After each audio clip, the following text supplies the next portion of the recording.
Assalamualaikum, saya Ciptahning, pengasuh Majelis Dzikir dan Tasawuf Sirul Asror Mojokerto, sebuah majelis yang bersanadkan kepada Sayyidi Syekh Nur Alam Shah Usman bin Harun Usman Depok.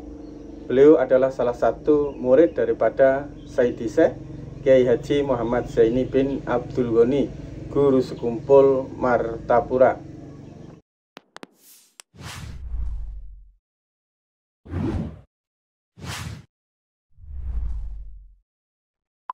Pada kesempatan kali ini saya akan membahas tentang apa bedanya Nur Muhammad dengan Nabi kita Sayyidina Muhammad Rasulullah Shallallahu Alaihi Wasallam.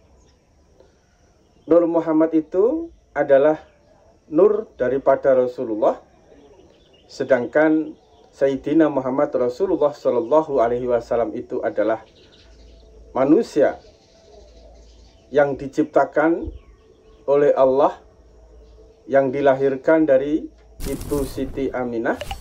Akan tetapi keistimewaan apa saja yang ada di dalam zahir serta batin daripada Sayyidina Rasulullah Shallallahu Alaihi Wasallam.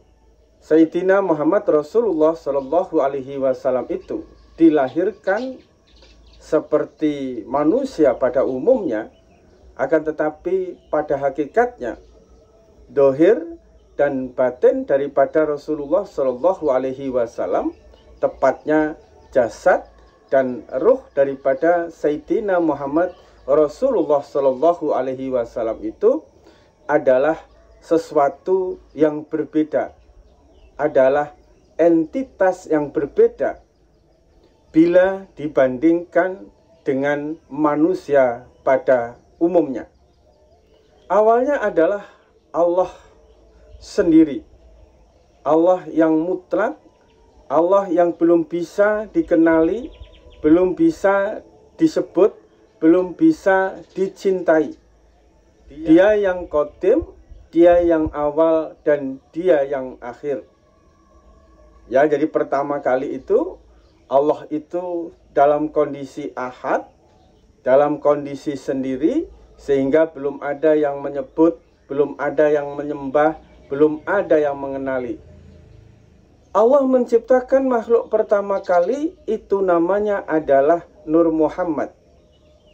Nur Muhammad ini berupa nur yang berasal, yang tercipta dari Nur Zat. Nur Zat inilah yang disebut Nur Muhammad, atau nur daripada Sayyidina Muhammad Rasulullah Shallallahu Alaihi Wasallam. Bagaimana proses awal penciptaan daripada Nur Muhammad itu terjadi? Awalnya Allah itu sendiri ajali, dia belum bisa dikenali, belum bisa disebut. Lalu Allah berkehendak, ya. Lalu Allah berkehendak, berarti sifat.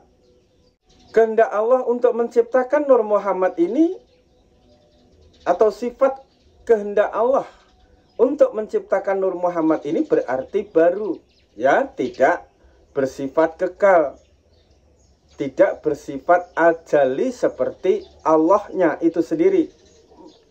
Setelah Allah berkehendak, yaitu munculnya sifat kehendak di dalam diri Allah, lalu Allah berbuat, atau af'al daripada Allah itu keluar. Af'al atau perbuatan Allah untuk menciptakan Nur Muhammad ini juga baru atau muqaddas. Setelah Allah berbuat menciptakan Nur Muhammad dari nur zatnya, baru setelah wujud Nur Muhammad itu diberikanlah nama. Nama itu disebut oleh Allah Nur Muhammad. Karena di dalam Nur Muhammad itu terdapat sifat-sifat yang terpuji, yaitu sifat keindahan dan sifat kesempurnaan. Sifat keindahan yang terkandung di dalam Nur Muhammad itu adalah sifat jamalnya Allah. yaitu Ar-Rahman, Ar-Rahim, Asyubur, Asyukur, kelembutan, dan lain sebagainya yang merupakan sifat-sifat keindahan daripada Allah. Selain itu, di dalam diri daripada Nur Muhammad itu disertakan sifat kesempurnaan daripada Allah. Ya, yang sifat sempurna serta sifat jamal tadi merupakan sifat yang baru diciptakan daripada Allah untuk Nur Muhammad. Sudah kita pahami bahwa Nur Muhammad itu adalah sesuatu atau makhluk yang diciptakan oleh Allah yang bersifat baru. Apabila segala sesuatu dan segala makhluk yang ada di dunia ini termasuk diri kita diciptakan oleh Allah dari sesuatu yang baru, sesuatu yang muqaddas, maka segala makhluk itu bersifat muqaddas, bersifat baru. Nur Muhammad itu untuk menciptakan alam semesta ini beserta isinya dari awal sampai akhir itu cukup. Ini diperhatikan supaya kita memahami siapa Sayyidina Muhammad Rasulullah Shallallahu Alaihi Wasallam itu, sehingga kita tidak meremehkan, sehingga kita tidak membandingkan seakan-akan diri kita atau makhluk itu kedudukannya sama dengan Sayyidina Muhammad Rasulullah Shallallahu Alaihi Wasallam. Dan apabila Nur Muhammad itu untuk menciptakan Nabi kita Sayyidina Muhammad Rasulullah Shallallahu Alaihi Wasallam itu hanya cukup untuk menciptakan jasad daripada Rasulullah Shallallahu Alaihi Wasallam. Nur Muhammad itu kalau untuk menciptakan Rasulullah hanya cukup untuk menciptakan jasadnya saja, ruhnya belum tercipta. Atau tidak cukup untuk menciptakan roh daripada Sayyidina Muhammad Rasulullah Shallallahu Alaihi Wasallam. Lalu dari mana roh daripada Sayyidina Muhammad Rasulullah Shallallahu Alaihi Wasallam itu tercipta? Roh Sayyidina Muhammad Rasulullah Shallallahu Alaihi Wasallam itu tercipta dari nurun latifatur robbaniyah. Jadi antara jasad Rasulullah Shallallahu Alaihi Wasallam dan ruh Rasulullah Shallallahu Alaihi Wasallam itu adalah entitas yang berbeda,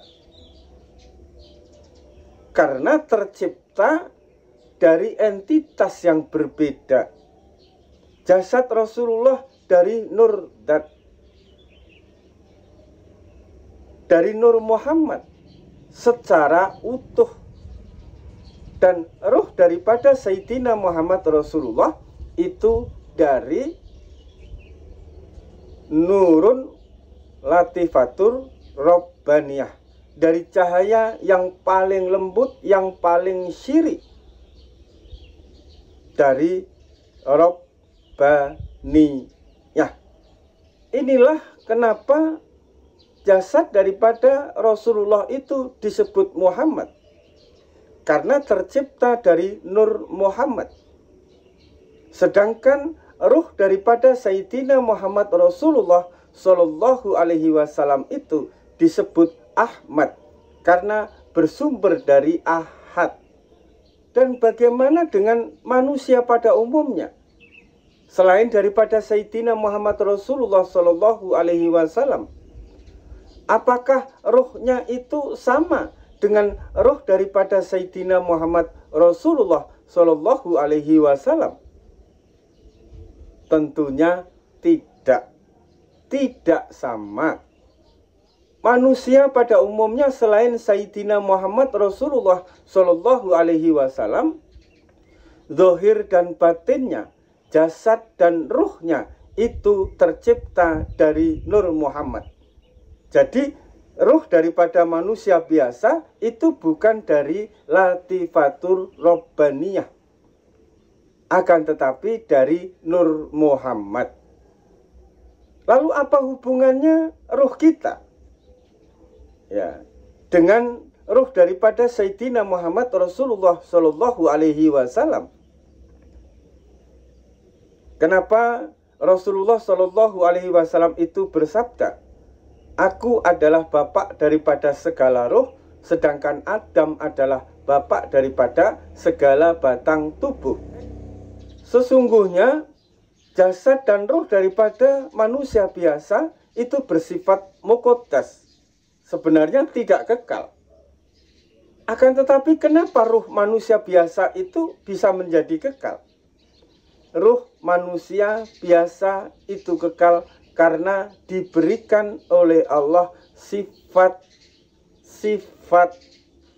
daripada ruh Sayyidina Muhammad Rasulullah ke dalam ruh manusia, sehingga ruh manusia itu mempunyai sifat kekal, mempunyai karakter, mempunyai perbuatan, mempunyai cahaya yang bisa mencerminkan ruh daripada Sayyidina Muhammad Rasulullah Shallallahu Alaihi Wasallam.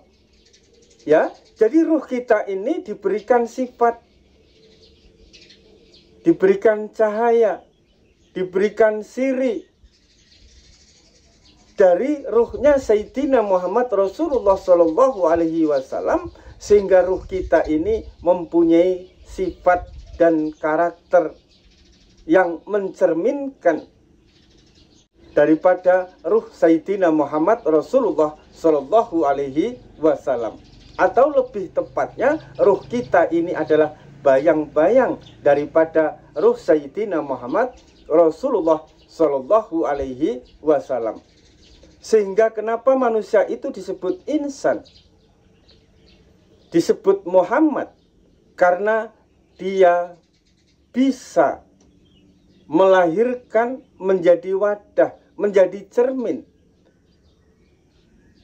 dari pribadi baik yang zahir maupun yang batin daripada Sayyidina Muhammad Rasulullah Shallallahu Alaihi Wasallam. Manusia bisa melahirkan kembali perbuatan dari jasad maupun perbuatan dari batin Sayyidina Rasulullah Shallallahu Alaihi Wasallam di dalam kehidupan ini yang bersifat selalu baru dan kekinian.